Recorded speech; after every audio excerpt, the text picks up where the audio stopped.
The music sounds great in here. It's a very quiet car. That's one reason I chose it. Toyota has some of the best sound insulating technology in the world.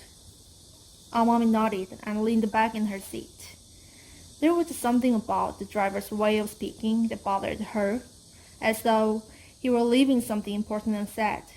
For example, and this is just one example, his remark on Toyota's impeccable sound insulation might be taken to mean that some other Toyota feature was less than impeccable. And each time he finished the sentence, there was a tiny but meaningful lump of silence left behind. This lump floated there, enclosed in the car's restricted space, like an imaginary miniature cloud, giving our mommy a strangely unsettled feeling. It certainly is a quiet car, our mommy declared, as if to sweep the little cloud away. And the stereo looks especially fine. Decisiveness was key when I bought it, the driver said, like a retired staff officer explaining a past military success. I have to spend so much time in here. I want the best sound available and... Our mommy waited for what was to follow, but nothing followed. She closed her eyes again and concentrated on the music. She knew nothing about Janacek as a person, but she was quite sure that he never imagined that in 1984 someone would be listening to his composition in a hushed Toyota Crown Royal Saloon on the gridlocked elevated Metropolitan Expressway in Tokyo. Why though? Our mommy wondered. Had she instantly recognized the piece to be Janacek's Sinfonietta? And how does she know it had been composed in 1926? She was not a classical music fan, and she had no personal recollections involving Janacek. Yet the moment she heard the opening bars, all her knowledge of the piece came to her by reflex, like a flock of birds swooping through an open window.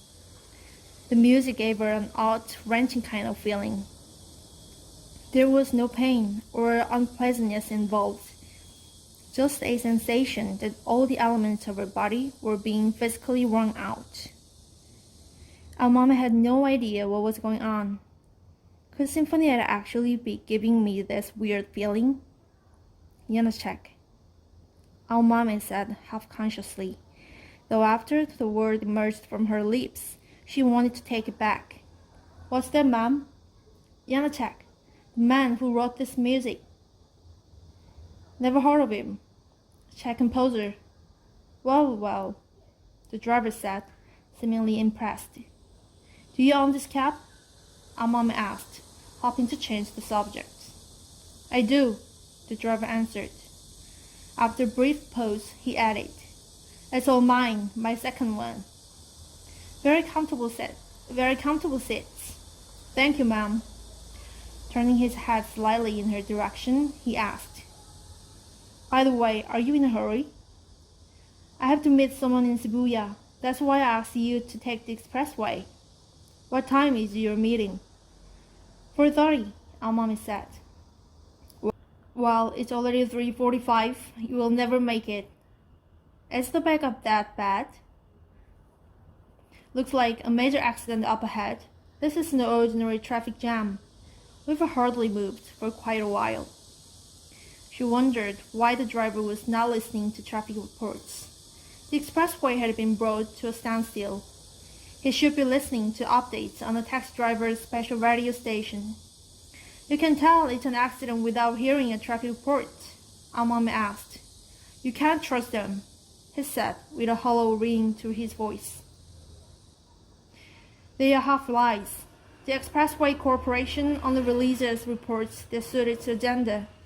If you really want to know what's happening here and now, you've got to use your own eyes and your own judgment. And your judgment tells you that we'll be stuck here. For quite a while, the driver said with a nod.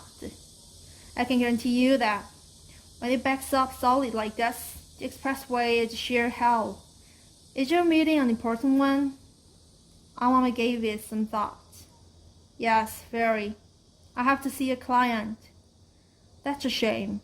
You're probably not gonna make it. The driver shook his head, a few times as if trying to ease a stiff neck.